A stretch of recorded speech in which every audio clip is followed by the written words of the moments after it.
Hello, ladies and gentlemen. My name is Kurt, and welcome back to Far Lands or Bust. Woof. No double woof, but welcome back to Far Lands or Bust. This is episode 421, and we are continuing where we left off, where we... Whoa, jump in the frames there, where we restarted, I suppose you could say. Not restarted, but re-continued last Friday.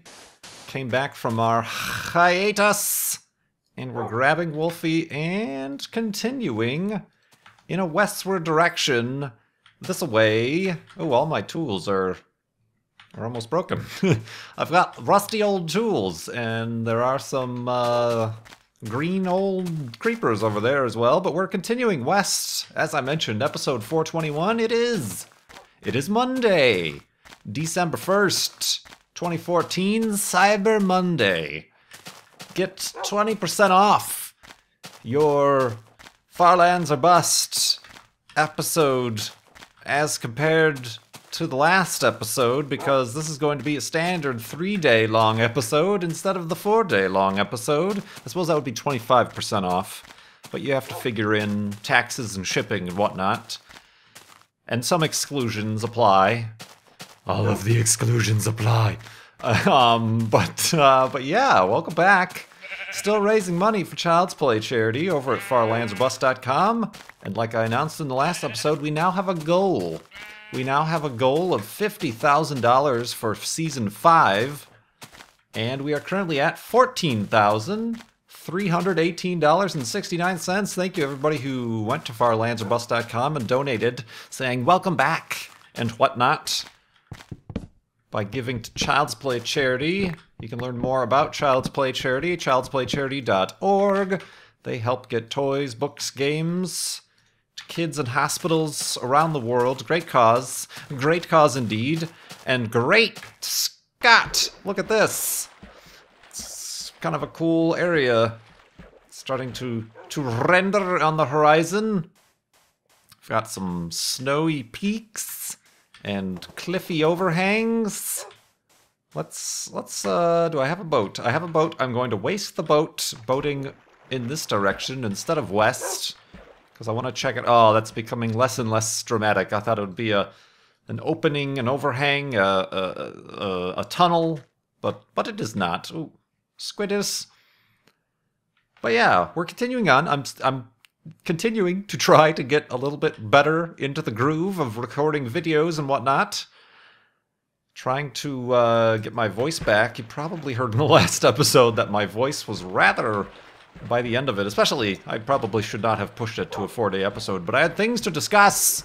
It was rather scratchy, my voice, and getting worn out. So we're gonna do the standard 3 Minecraft day episode here. Also, I ran into some issues. I mentioned how I was attempting to use a different recording, what is it called? Video codec that our good friend Generic B suggested with DxTory, using the same codec that you then render to, cuts down on the rendering times. I suppose, a little bit of background for people who don't know how these videos are created. You record it, you record the video. I'm recording this right now as I'm speaking into the microphone, and it records to a video file, obviously. And then you take that video file into, I particularly use Sony Vegas Pro, other people use Premiere, or maybe if they have a Mac, they use, what is the Mac one? Wolfie? Wolfie? The heck happened to Wolfie? I heard like a woof, and now I see no more Wolfie. Wolfie? Wolfie? what the heck just happened? Yellow. There he is. Oh, you're just stuck. You're stuck behind some grass. What was I gonna say? Whatever the one on the Mac is, movie something pro. There's always some pro or extra or something going on. But anyway, then you take it into there, and that's where I can add the overlays, the little title. It's where I edit my audio so that my microphone levels are at an appropriate level as compared to the video game levels. It's also where I add the end slate and other stuff, and if there do need to be any edits in other videos. And then from there, you have to once again render out to a file that you can then use to upload to YouTube.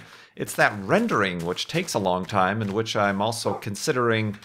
This story is going to have a segue later on, just a segue spoiler, I guess, for you. This is why I've been considering, and thanks to Patreon, I'm going to be building a secondary computer to separate both my recording and my rendering devices. That way I can render at the same time I can record, because rendering is a very processor and graphics intensive process, and it takes a long time usually. Since I've upgraded to doing Far Lands or Bust in 1080p, I was getting about 1:1. That is to say, when you hit render this video, if it's a 35-minute video, it takes about 35-40 minutes to render. Now that I've gone from 720 to 1080p, that's about tripled. So it now takes about an hour and a half to render a 35-minute video. Unfortunately, woof, yeah, I know. Unfortunately, it actually, in using this new rendering or recording codec, was supposed to, the false advertising, generic B, was supposed to cut your rendering times in half. But it unfortunately almost doubled them, so it took like 2.5 hours to render. Of course, it was also a longer episode. It was like a 45-50 minute episode, so I had that to account for. So it was still like 2.5 times longer than the video. So I've adjusted some things. I'm still trying it out. I'm still using the same codec here. I've adjusted some things.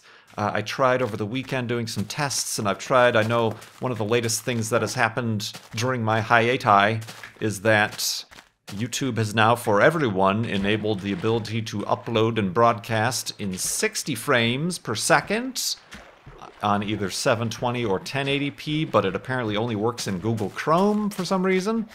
I've tried to do that, but I was having no luck with that because that also is processor intensive. So we'll try to figure things out here, and like I said, we'll be building the secondary computer of Far Lands or Bustitude-ness and recording YouTube videos-ness momentarily here. Hopefully we'll get some Cyber Monday deals, maybe. I don't know. Of course, a lot of people are telling me to wait for like the next generation, the Broadwell Intel chips, and the NVIDIA just coming out with new graphics cards. So you're always going to be behind. That's the long and the short of it. But we'll see about that. So my kind of follow-up, the segue to that, is I was talking about last episode during my hiatus, which began mid-October. I was hoping to still be able to stay connected with you guys, because in moving house, as you realize, you need to disconnect your internet, and then you don't have internet for a while, and there was a bit of a time where I had no home of my own, and so my internet connectivity was very limited, and at times limited only to my mobile phone, which I promptly use all of my bandwidth on, and then they slow down the speed. But I was hoping to get like a laptop. I'm like, okay, I can use this time to get like a gaming laptop. Not really to use for gaming, but maybe I can have videos and edit and render them out, because the gaming laptops have their own separate graphics card, and that helps with rendering videos and whatnot. But I tried to do that, and here's the story. I mentioned in the last episode I was on Twitter about it on and off, and I suppose if you've followed me on Twitter, you kind of know what I'm talking about here. But I was looking for like not a super duper fancy pants gaming laptop to use as like a primary gaming laptop. Obviously, I don't do my gaming on laptops. I have this desktop here, and I very much prefer the desktop, the two 24-inch monitors, and mouse and keyboard. And what am I trying to do here? The sun's kind of setting. Maybe I should just make the elevated hidey hole for the day. So I was kind of just looking for a temporary solution to a temporary problem. So I didn't want to spend $2,000-$3,000 on these super duper fancy pants gaming laptops that are out there. I was trying to stay under $1,000. I didn't want something... A lot of the gaming laptops are 15 inches. Since I was mobile, I didn't have an office. I wanted something smaller, like in the 13-inch range. That really reduced my amount of choice. Something cheap, but also something that I could get quickly and actually be able to get set up and start running with. And lo and behold, that is when the problems began, and where I will continue the story when we wake up in the morning here into day 2 of Far Lands or Bust, episode 421.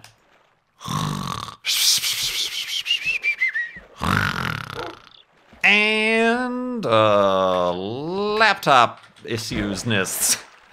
Oh man, so yeah, I was looking around. There were some choices, kind of not. I ended up looking at Lenovo, which I know is not the first or even the 22nd company you think of when you think of gaming laptops, but I have, last Christmas, I got somebody in my family a Lenovo, one of their Yoga Pro laptops, an 11-inch. Those laptops are the ones that flip around, like the screen flips around and it becomes a tablet, or it can become like it makes its own stand.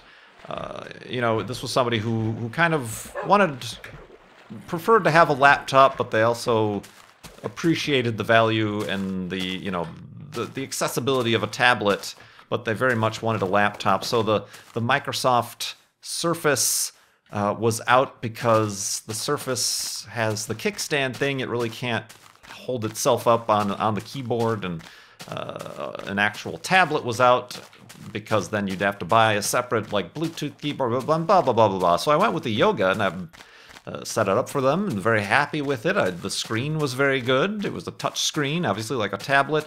Windows 8, you know, we could take or leave or whatever, but yeah, I really like that Lenovo Yoga, and they've even come out with newer models that are more fancy pants and whatever. But so I looked at Lenovo. I'm like, all right, we had good luck with that. It was a good price. They have a 13, or was it a 14? 13 or 14-inch gaming laptop, the Y40. Yeah, it was a 14-inch. And then there's the Y50, which is the 15.5-inch, the standard size gaming laptop. Under $1,000. 14-inch, nice kind of compact size. 1080p. Didn't have the latest and greatest graphics, but it had its own graphics card, which was decent enough. And a good processor, and basic, you know, good build quality. The one thing I saw in all of the reviews is that, the screen is a little bit washed out and not really getting much of the, you know, the screen could be better. And I'm like, okay, well that's probably where they cut corners to get it cheaper, is the screen quality. But I should be all right with that. You know, I'm not, like I said, I'm not using it to do fancy graphics, Photoshop, graphic design, or even really recording that many gaming videos. Maybe at the most Minecraft. I was hoping I can still like maybe continue Far Lands or Bust. But I ordered one. Of course, the one I ordered, despite having said ships in 2 to 3 business days, turns out they didn't have any on stock, so they had to build it in China. And once I got that notification, I'm like, no, I kind of need this post-haste, because I am moving, and I need it. It was the middle of October. I'm like, I need it before the end of the month, please. But no, it was being built in China, and by the time I got around to contacting their customer service to say, cancel the order, they're like, too late.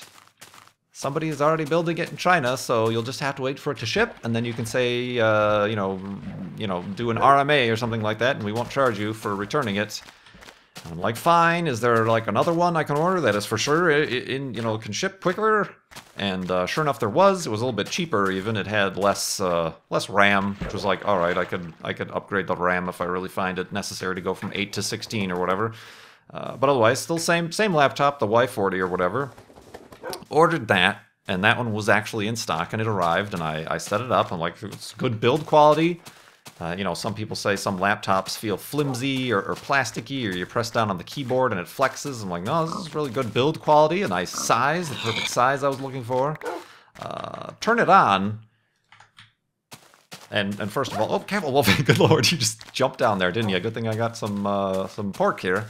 Turn it on, and that monitor The screen was far worse than I could have ever imagined a laptop screen to ever be. It is perhaps, I should have taken into account that I am used to, I have this 24-inch ultra-sharp Dell. It's an IPS display. You know, it's one of those that they advertise, ooh, 110% of the whatever RGB, sRGB color gamut. I got it because I got it when I was in graphic design, and that was really important to have something that can be calibrated for full color effect, CMYK and whatnot.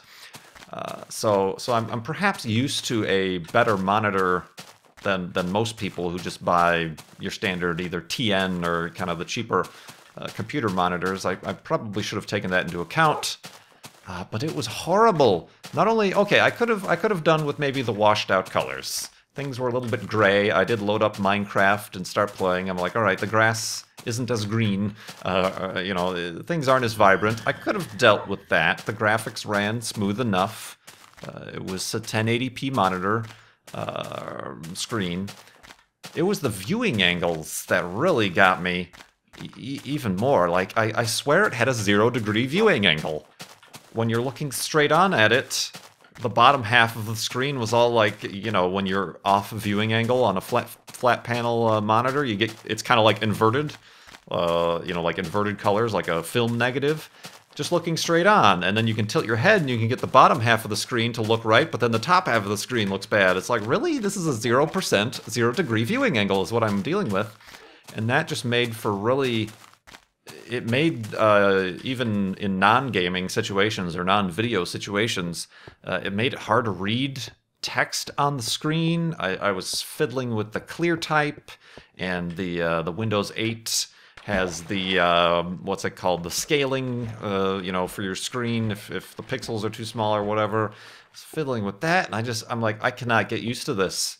And I even looked online, and there are people who have bought the Y40 who then go on to buy aftermarket laptop screens and then actually peel the thing apart and put in their own panel, which, you know, some OEM panel. And I'm like, but that's, you know, another $100 or whatever bucks for a panel. Then I'm right up to the price of these other, you know, other laptops that I avoided because of the price. And you have to void your warranty by ripping the thing apart. So I was so disappointed.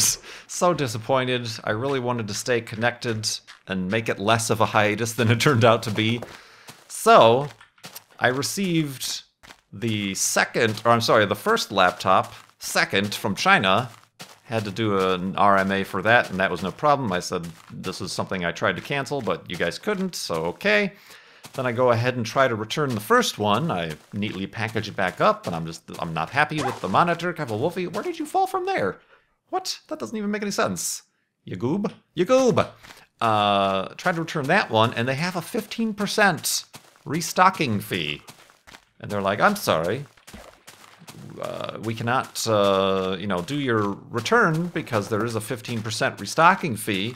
If you think this is an our error, please contact tech support, and they will issue you a service number or something. And with that, then you could return the product without the 15% restocking fee. And 15% on an $800 laptop is, you know, 150 bucks or whatever. So I'm like, that, you know, 150 bucks for nothing, for bugger all. Not fun times for old KurtJMac. So I got in contact with their tech support, and they're like, how can we help you? Can we log into the computer so we can help you load the latest video drivers? I'm like, well, I've already put it back in the box. And they're like, oh, okay, well, let me give you an RMA number. So they gave me an RMA number, and then they let me transfer you to customer service. So it was all very strange. You know, okay, Lenovo, yeah, I had a good experience getting that gift of that Yoga laptop. Maybe not, maybe just avoid all of their gaming laptops. I hear that the 15-inch, based on reviews, the 15-inch gaming laptop has a better screen because it's a different screen, but the 14-inch, the Y40, just avoid that laptop. And also I just found it very strange, that whole concept of a restocking fee, and the fact that, okay, if I want to just return it outright, I would have been charged 15%, 140, 50 bucks, whatever. But instead, what I had to do was call them up and take up time of their employees, about 30 minutes, 15 minutes each, you know, for the tech support guy, and then another 15 minutes for the customer service return person. So I've basically cost them money on top of the fact that then I got out of paying that 15% restocking fee. You know, I cost them money by taking up their employees' time, billable hours or whatever. So that doesn't make sense. That doesn't make sense at all. But yeah, that was my experience with Lenovo. Not trashing Lenovo. Even, you know, I kind of was asking the Lenovo Twitter account about their gaming laptops, and even they admitted, yeah, people say they're not the best, but they're a good value. You know, it's just a good value is what they were advertising it as, so even they understand that they're not really the first choice for gaming laptops, but that was my experience with that. So that's unfortunate, and by the time I got through all that, it was too late to try to find something else, and I really had to actually concentrate on the move and whatnot, and in the end, I think I mentioned this in the last episode, I'm kind of glad that I just took off, a straight up hiatus, because moving is stressful. I would not have been a happy camper. You would not have been hearing happy KurtJMac recording or making videos. That would have been just depressing, sad times. But yeah, let's. That was some crazy story time for you there. We'll continue. I do have some questions here. Like I say, let's go to sleep.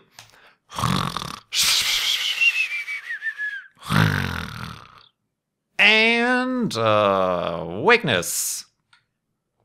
Probably the longest laptop shopping story to ever have been told. It was a tale of tales. Tails? You got a tail. How's your tail? You're doing all right. Woof. I do have some questions. When you do donate to Child's Play charity at farlandsbus.com, there is a comment field. If you want, you can ask a question. I get those in the little donation tracker thingamabob that Child's Play charity gives to me as the charity fundraiser organizer. And I will try to get to answering those questions from donors in episodes of Farlands Bust here. And I have quite a few here because we obviously missed quite a bunch of donations as we were away. And this one from Caveman with a K. Have you seen Interstellar? I did see Interstellar. I saw it in an IMAX, but unfortunately there was not near me an IMAX with the 70mm. If you see it, you're supposed to see it in the 70mm format IMAX. Digital IMAXs or other IMAXs are simply going to be rescaled to a different format. If you want to get, you know, what it was filmed on was 70mm IMAX film. So if you want to get the full resolution, you know, it's like watching a 720p show on a 1080p monitor. You want to get the full resolution, you should try to find a theater that not broadcasts, but projects in the 70mm IMAX. And there is one near where I am now, so I'm considering seeing it again, but it is a time investment. It's like a 3-hour movie, so I'm not sure. I would see it again. I just would have to find somebody to go with me to see it again. But yeah, I saw Interstellar. I really enjoyed it. I was disappointed in the theater I saw it in because A, it wasn't the 70mm, and B, the audio was bad, like the music was too loud. I know that was it seemed like the music was really a part, I really liked the music in the movie, it was really a part of really ramping up the suspense and the emotions, but in this case it was like overdriven, like they were trying to overcompensate for their lack of full IMAX experience or something. But I liked it. I mean, there are a lot of foibles I could have with it, you know, just the same as you could have foibles with, foibles? Is that the word? Did I just invent a word? Foibles! What was the other? Gravity? The other space movie? Either scientific, you know, like, hey, you could have with it, or simple plot points. There was, you know, there was some pretty, you know, hard lines drawn in the sand about people who saw Interstellar, who wanted it to be like a straight-up space science kind of movie, and the fact that there was a lot more kind of what I could call wishy-washy, emotional, love is the answer type of plot line behind it kind of spoiled that for a lot of people. I kind of forgave it for that. I kind of expected that. I do feel like, comparing to Christopher Nolan films, I do feel like Inception, for all of its faults as well, kind of was a little bit better of a movie as far as the plot was concerned, versus Interstellar left a lot more holes, and you really had to suspend a lot more of your, depending on how wishy-washy of a person you are, you had to suspend a lot more of those thoughts through Interstellar than you did with Inception. But I really liked it. I do wish that they spent more time on the run-up to going into outer space. It was just kind of like, oh, we're in space now. Whoop, there's a launch. You know, there was really, to me, launching into space is kind of the most dramatic part of it. So they kind of, I think that whole sequence was a little bit too abbreviated for me. I wanted to feel more. I wanted to feel more of those emotions of a rocket launch. Since I've been to a rocket launch, I know how dramatic it can be, and lately we've seen how dramatically bad it can go as well. But yeah, I kind of wanted more of that. But I liked Interstellar. I'm still back and forth. I'll have to decide soon, but you know, before they replace it with another film. But I'm still back and forth about seeing it a second time in the full 70mm IMAX. But I liked it. I don't know that it is deserving of any Best Pictures or anything like that. But certainly, you know, kind of up there in. Well, that's kind of cool.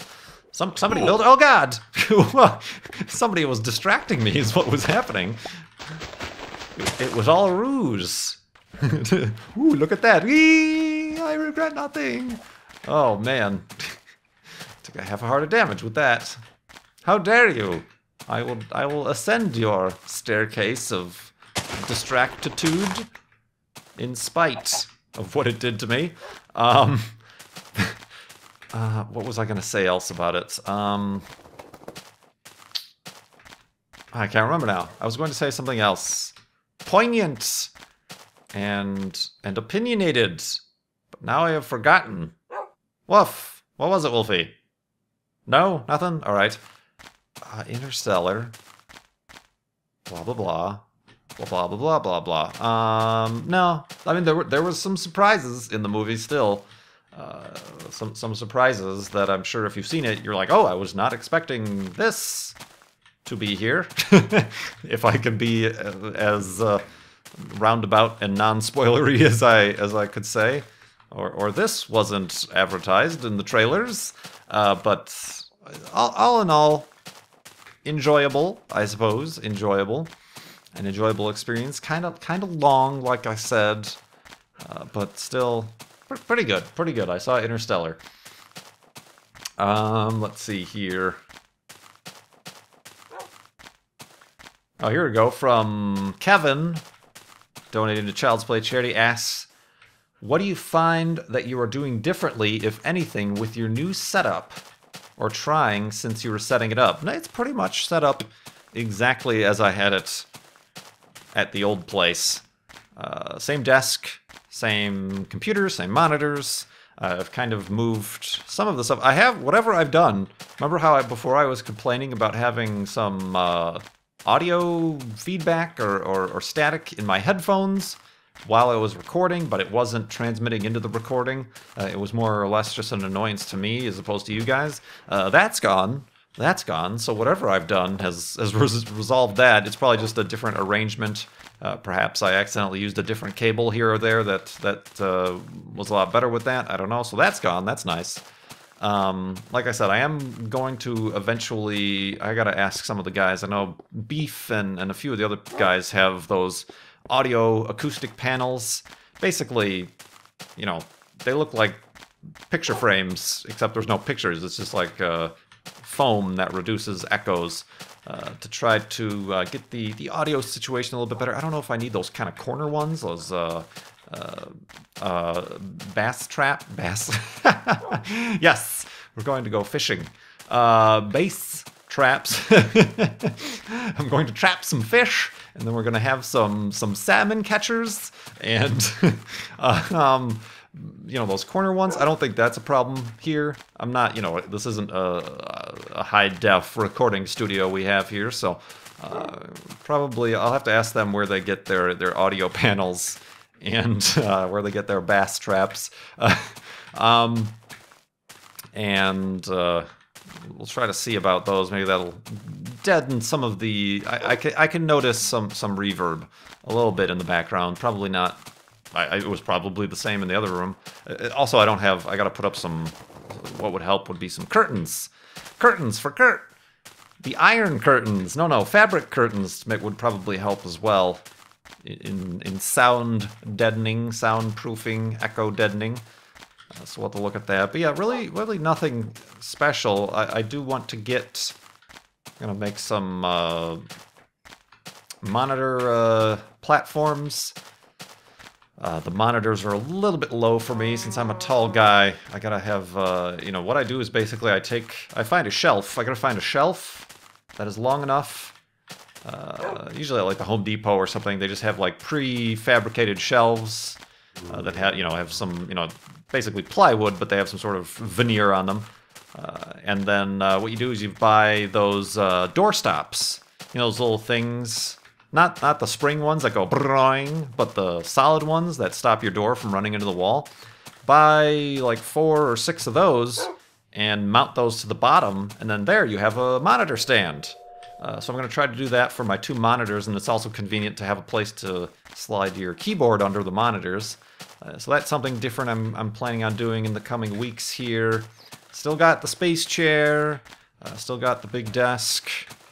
Still got the Xbox hooked up here. Hopefully, maybe today I'll be able to resume playing Forza Horizon 2. We'll continue that Let's Play. That's kind of easy to record to get some more... get some more content rolling here on the KurtJMac channel. But we will see. We will see. All good things. All good things. All good things are coming to the Far Lands or Bust in the KurtJMac channel. And actually, yeah, I did take advantage of one of the Cyber Monday deals. That will hopefully help out with the Kurt Indeed channel. Whoa, God, I thought this was a chasm, but no, it was just some clay. All right, let's Wolfie. Oh, hi.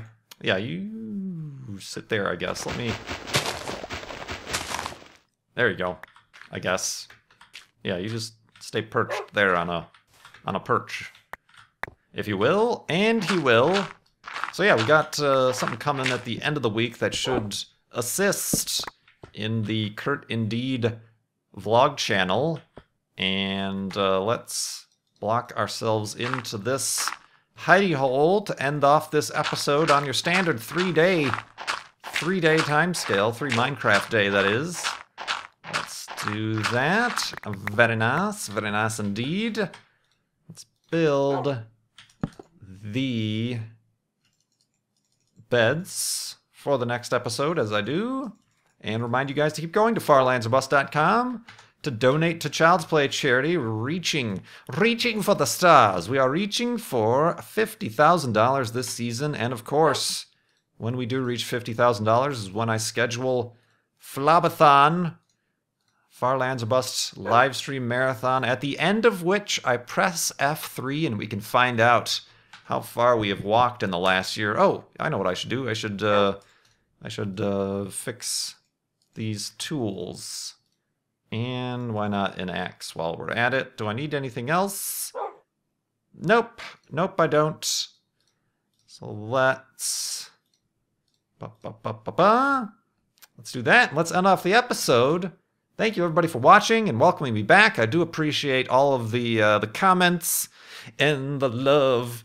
As Interstellar taught us, love is what transcends time and space and hiatuses for moving from one location to another when you are a YouTuber and you depend on a constant stream of content. It is what binds us together. But until next episode, thank you so much for watching. My name is Kurt. Whoops, gotta get this back. I will see you, there we go, next time.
Foibles? Is that the word? Did I just invent a word? Foibles!